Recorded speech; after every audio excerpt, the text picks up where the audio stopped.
Jamie, this is the first big test for Democrats, but in Virginia and nationwide, why is it that it seems like Democrats continue to just be running against Trump? He's not in office. Well, listen, Stephanie, I wouldn't say this is the first big test. We had to fight back and push back against a recall in California. We got a race in New Jersey right now and Virginia as well. And this is the thing. Donald Trump, if you ask the Republicans, he's still the head of their party. Ronna McDaniel has said that often. We see that in terms of how the Republicans react. And he has endorsed Glenn Youngkin 6 times in this race. And so his presence is looming still in American politics. And so therefore, it's important that the voters in the Commonwealth of Virginia understand that Youngkin is a Trump acolyte.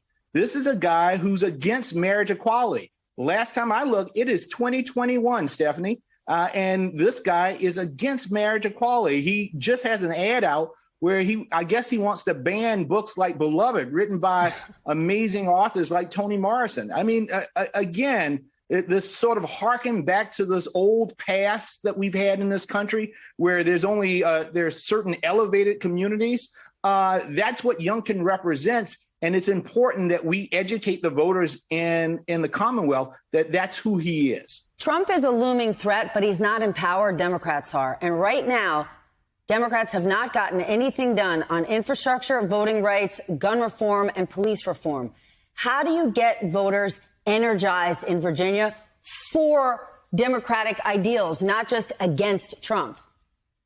Well, this is the thing, Stephanie, with all of the issues that you mentioned, those are things that are in progress, right? It's been 9 months since Joe Biden has been president of the United States. And what has he gotten done?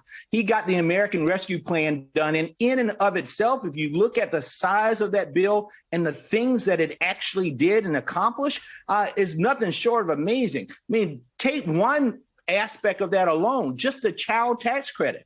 It has cut poverty in childhood poverty by half.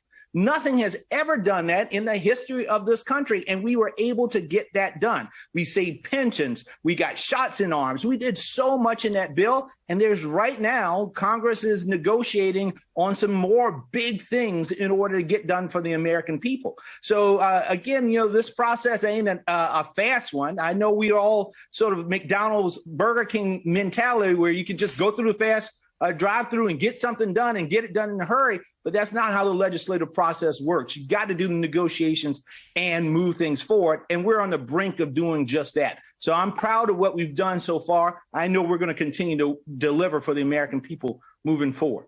Are you worried that Democrats overpromised? Because that $3.5 trillion human infrastructure bill had tons of great things in there. But at the end of the day, you're not going to be able to deliver on a lot of it. And base case, even if you only get the $1 trillion bipartisan infrastructure deal, that's a huge win. But at this point, do Democrats feel like it's a win? They were promised a lot more.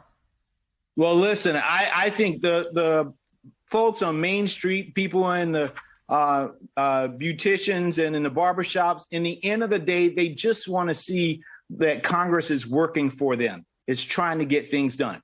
And, you don't always get all that you want all at one time. I mean, you think about what we were trying to accomplish with very slim majorities, Stephanie. I mean, I think back to history and with LBJ and FDR, they had 100+ majorities in the House and, huge majorities in the Senate. And we got a handful, and we are about to accomplish something that has not been seen since that time.